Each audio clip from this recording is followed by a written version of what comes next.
The Budget Department appealing for a second chance for its embattled procurement service as lawmakers renew calls to abolish it. And a treat for music lovers this Friday. A number of artists drop new releases. Just when many consumers strive to make ends meet because of rising prices, another major fuel price hike is expected next week. Amor Santos tells us motorists are urged to take advantage of every promo there is. Ever wished you could travel back in time? This gas station in Quezon City granted some motorists' wish for a day, offering gasoline and diesel at only 7 pesos per liter, just like in the 80s.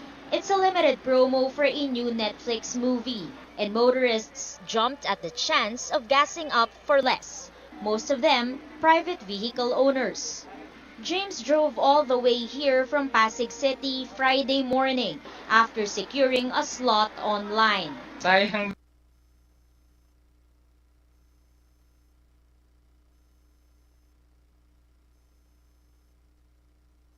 din yung discount eh. Di ba? If you do po namin doon sa mga ibang bilihin po.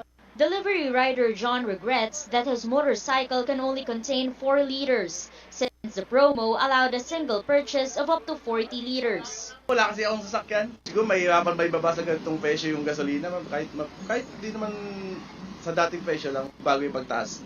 But the bad news for consumers, industry sources are seeing another fuel price hike next week.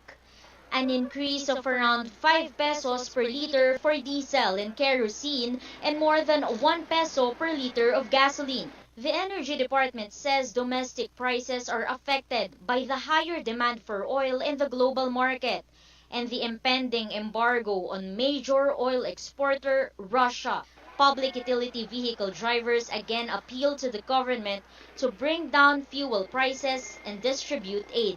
Mabigat po kasi ito lang po ang inasahan namin sa pang-araw-araw. Pagalingan na lang po magtiyaga. Kailangan mo po dagdagan yung oras ng biyahe mo para may uwi ka. Sana lang po magkaroon po ng ayuda ulit para sa mga driver. Sana po yung tutukan nila ng babaan nila, lalo na kay BBM. Yun ang pag-aaral natin. President Bongbong Marcos is taking the same route as the Duterte administration. He is not keen on suspending the oil excise tax, while the second tranche of fuel subsidy has yet to reach PUV drivers. Amor Santos, CNN Philippines. Consumers are facing higher prices and low supply of goods, one after the other. First it was sugar, then white onions. Now it's salt and sweet potatoes. Carrie Cator checked on a wet market in Metro Manila. At the time of tight supply, salt is the least item in the list. Sabi kasi, medyo mahirap ngayon ng kuhanan ng asin. Kaya kailangan daw may stock na kami. In one wet market in Quezon City, salt is selling for a higher price. From 12 pesos, Lulu Ramos now sells rock and iodized salt for 15 pesos per kilogram. Salt packets cost 48 pesos per kilo, higher than the suggested retail price of 23 to 29 pesos. Consumers are feeling the pinch of higher prices.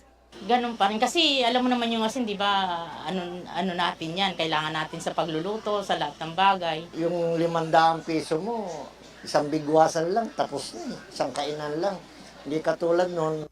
While the Agriculture Department says the country may be low on salt supply, Trade Undersecretary Ruth Castelo says this is the first increase in salt prices in up to 6 years. But the increase cuts across some produce including sugar and sweet potatoes. Refined sugar now costs 96 pesos, 1 peso higher than the SRP. Washed sugar is sold for 76 pesos, up by 2 pesos from last week. As for sweet potatoes, Ngayon po, sobrang hirap ng kamote dahil ang papangit na po ng mga balat. Gawa po ng kalamidad na sobra ang bagyo. meat and dairy product prices are no exception. Wet markets sell chicken for 10 to 20 pesos more, while beef costs about 40 pesos higher than the 420 peso SRP. Even eggs are sold for 7 pesos and 50 centavos instead of 7 pesos. The price is right only until supplies last, and consumers can only hope that food in stock is enough to meet demand. Carrie Cator, CNN Philippines. The Social Welfare Department is making sure students and parents will not see a repeat of the chaotic initial distribution of cash assistance. AC Nichols tells us the DSWD also has an appeal to beneficiaries a day before the rollout. Joy Lopez is taking up criminology in a private college in Quezon City. But her family is barely making ends meet amid rising prices of basic commodities. She applied and received much-needed help from the Social Welfare Department's Cash Aid program for poor students. Malaking tulong po ito para mabili ko po yung mga pangangailangan ko sa school, lalo na po matatapos na po ako mag-aral. The DSWD says around 70,000 students have received aid since the first payout last Saturday. The agency will hold nationwide payout days every Saturday for the next month, targeting up to 400,000 beneficiaries. Huge crowds trooped to DSWD offices last Saturday after the payout was announced. This time, the DSWD is appealing to possible beneficiaries. Wait for a text confirmation before going to the payout centers. Those who walk in will not be served. Kasi naman ipagtabuyan pa po tayo o kung ano man magkainitan pa along the way, wag na lang po in the first place pumunta dahil ito po talaga yung nilaan namin para sa may online registration. There are over 200 payout centers nationwide, a mix of DSWD and local government facilities. In the National Capital Region, beneficiaries will be directed to one of 3 payout centers in Taguig, Quezon City, and Manila. Students or their parents are reminded to bring documents that will prove their children are enrolled in school, such as a certificate of enrollment or school ID. And what about students who don't have access to gadgets or the internet, like those living in isolated communities? The DSWD says it is now working with LGUs to identify poor students who may receive assistance through off-site payouts. Our field offices are tasked to prepare their implementation plan in cognizance of the peculiarities doon po sa ground. AC Nichols, CNN Philippines.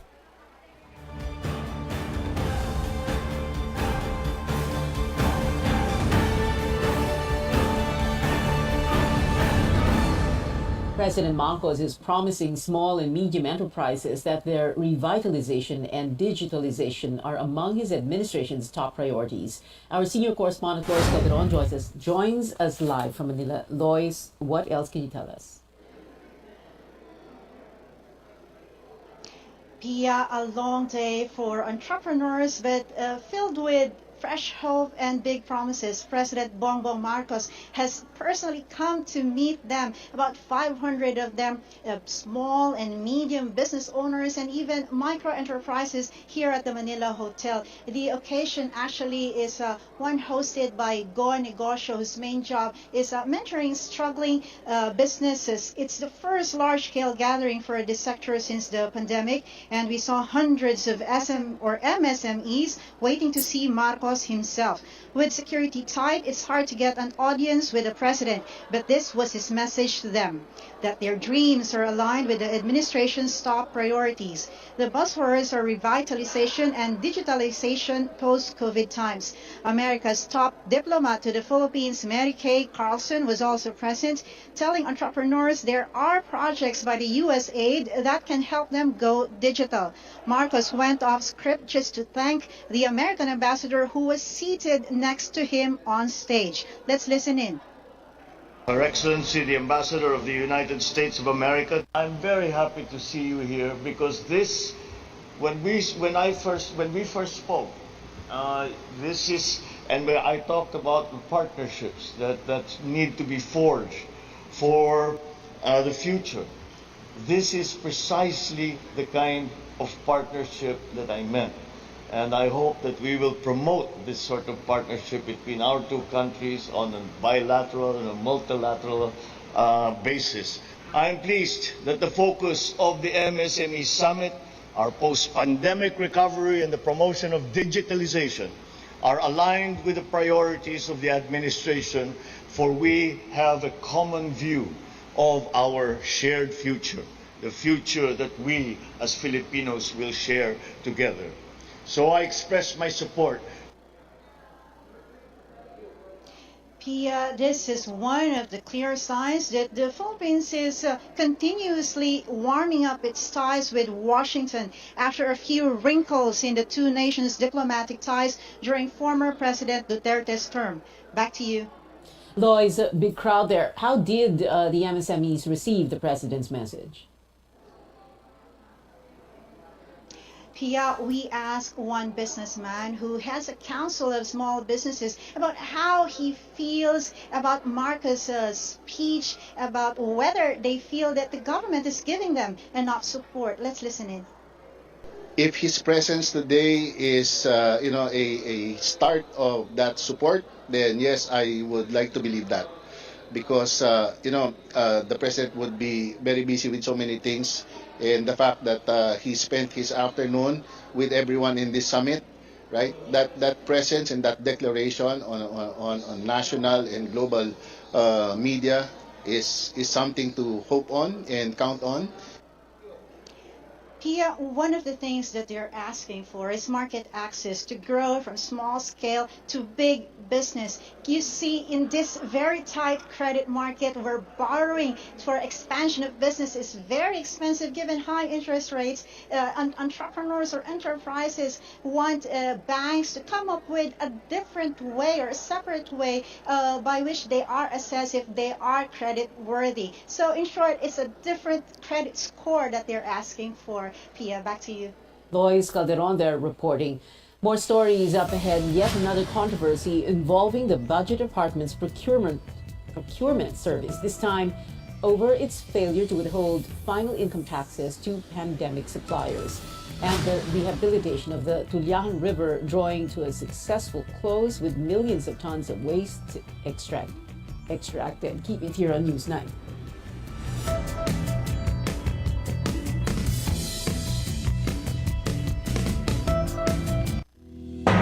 Ito ang RPN, Radio Philippines Network, DXKT 1071 sa inyong mga radyo, ang Radyo Ronda sa Davao.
Ito again flags the procurement service of the Budget Department, this time for failing to withhold final income taxes on foreign suppliers of COVID-19 items.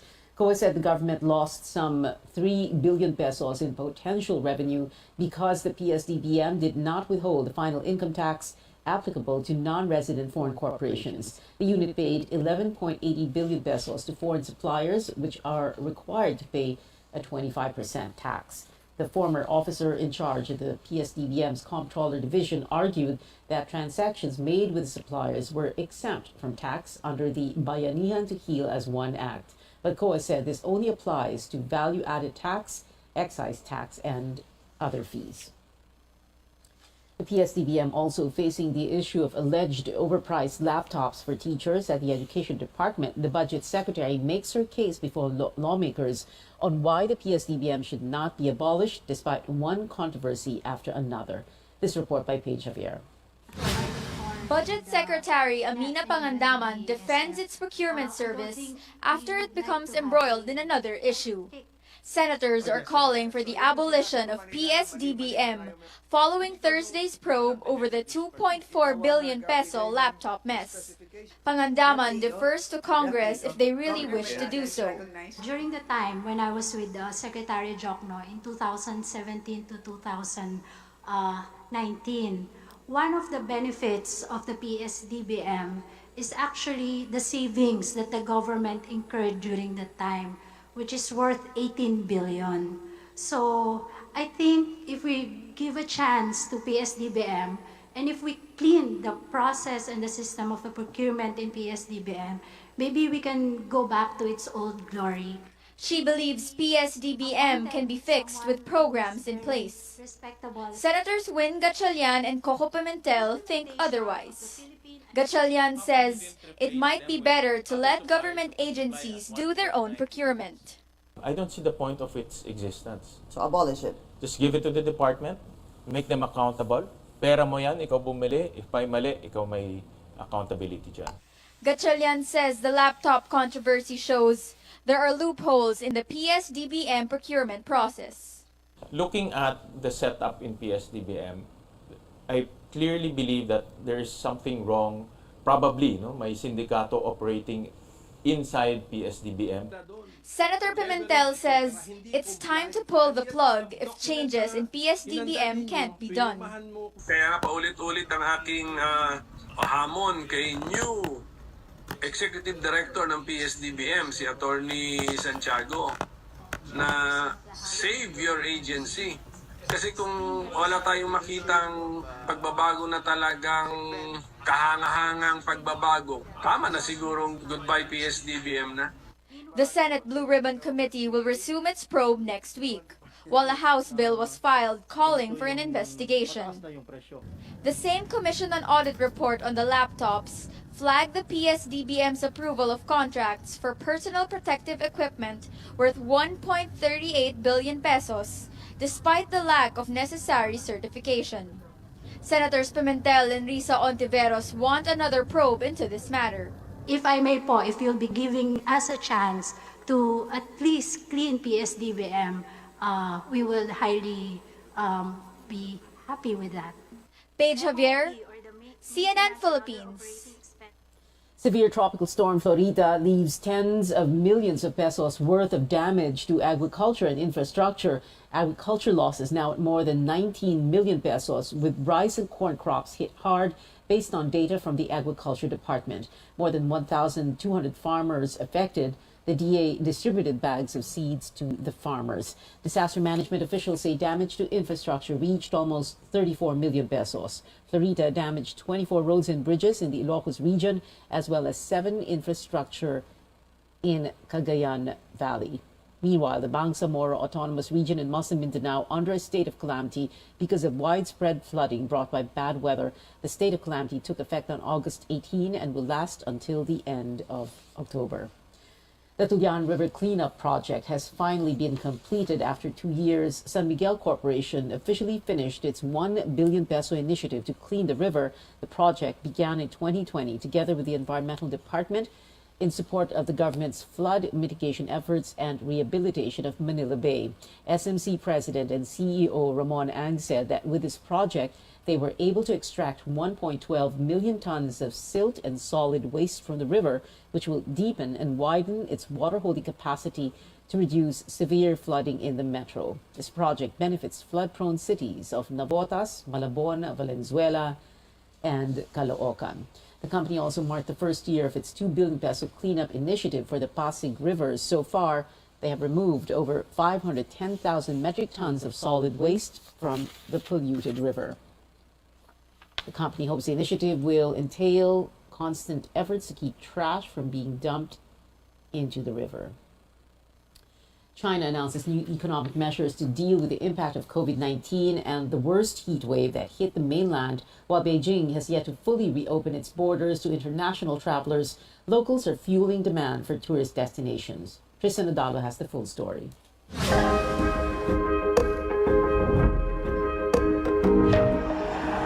Beijing is making a comeback over 2 years since the COVID-19 pandemic.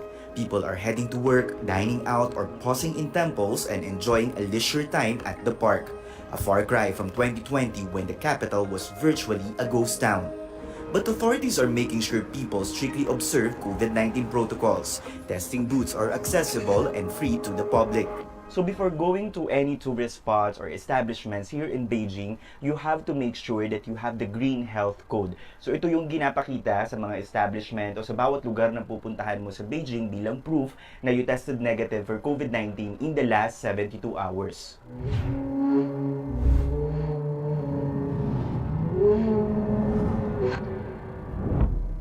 The public can now enjoy most tourist destinations in Beijing like Temple of Heaven at the city central. Around 12 million people visit the UNESCO World Heritage Site every year before the pandemic.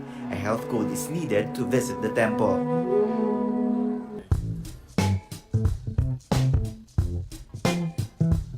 For the nightcap, visitors can take the 45-minute Liangma River cruise. Colorful lights brighten up the 1.8-kilometer stretch of the river.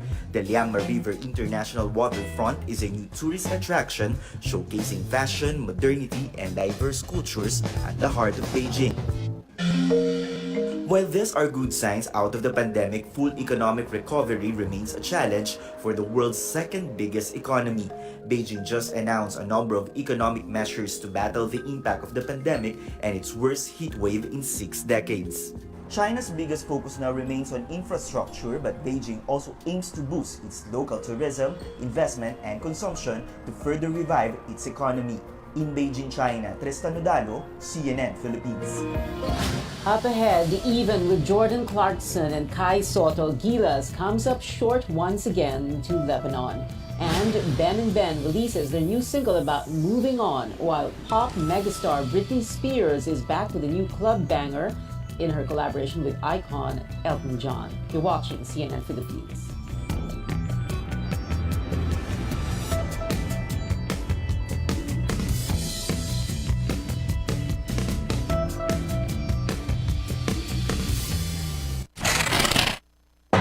Ito ang RBN, Radio Philippines Network, DXKT 1071 sa inyong mga radyo, ang Radyo Ronda sa Davao.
Welcome back. A fresh setback for Gilas Pilipinas in the fourth window of the FIBA World Cup Asian qualifiers with a bitter loss to Lebanon. But as Pauline Versosa tells us, it was a close fight.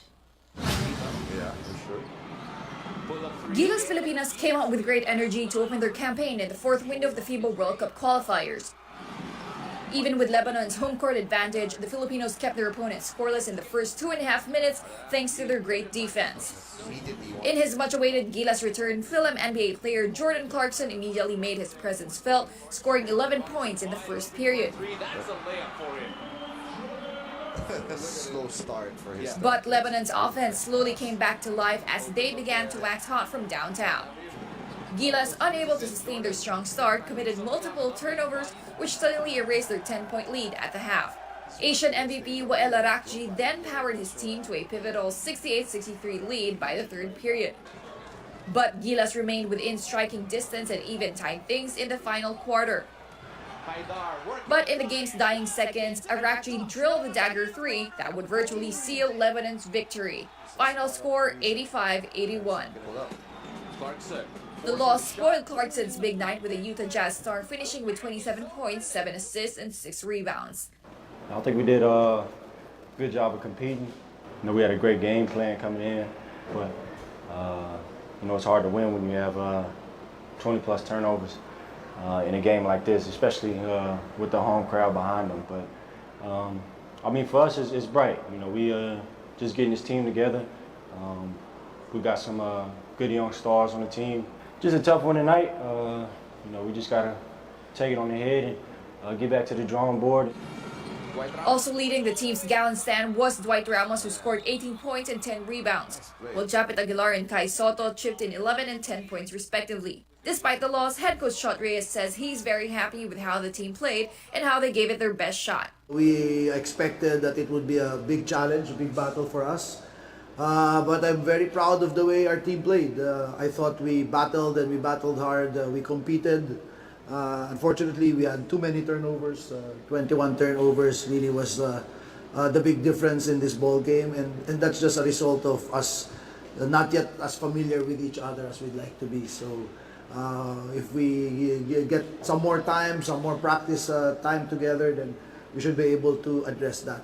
Gilas has now dropped to 2 wins and 3 losses in Group E. The team will look to bounce back when they return home to host Saudi Arabia at the Mall of Asia Arena on August 29. Pauline Versosa, CNN Philippines. And which team will zip ahead in the PBA Philippine Cup Finals? The San Miguel Beermen and TNT Tropang Giga now facing off at the Mall of Asia Arena in Pasay for Game 3. The series is tied at 1-1. San Miguel leading in the second quarter, 35-30. OPM band Ben & Ben has released their newest single today. The Filipino folk group comes up with, according to fans, one of the most personal and vulnerable songs they've written. The emotional piece speaks about closure and healing after the end of a romance. South Korean girl group Twice has dropped a new album also today entitled Between 1 and 2. The set of songs is led by the single Talk That Talk, featuring the group's fears, looks, and moves. This is a follow-up to their album Formula of Love, released back in November. Justin Bieber will perform in-game at gaming developer Free Fire's 5th anniversary celebration tomorrow. The global superstar will sing Beautiful Love on a virtual stage for the first time with his animated character J. Beeves. Bieber's new single will officially hit the market on August 30th. Fans are going wild as Britney Spears makes her comeback as a free woman in her latest single, Hold Me Closer. The new song is a collaboration with music legend Elton John. It is a club banger remix of Elton's classic hit, Tiny Dancer. This is the superstar's first release since 2016 and her industry comeback after the termination of her conservatorship in November 2021. Newly released Netflix show The Sandman mixes elements of horror, dark fantasy, and mythology, but author Neil Gaiman told CNN Philippines in an exclusive what truly made the DC Comics series fit for a 2022 adaptation was its gender inclusivity. The show earned praises for introducing gender-fluid characters. I think it always felt like we were a little ahead of our time, you know, coming out in 1988. 1989. But the great thing about being ahead of your time is you don't really even get attacked. You just get kind of looked at in a baffled kind of way. I mean, I remember somewhere in there, the Concerned Mothers of America wrote us a very strong letter telling us that we had to repent. But it's the great thing about being ahead of your time is if you just wait long enough, the times will catch up with you. And I think right now, Sandman is utterly of its time. Gayman adds he has a soft spot for the Philippines and is thankful for the show's popularity in the country. The Sandman dropped to Netflix this month. And that is it for tonight. Join me again on News.ph at 7 p.m. I'm Pia Ontiveros for Newsnight, where we go above and beyond the headlines.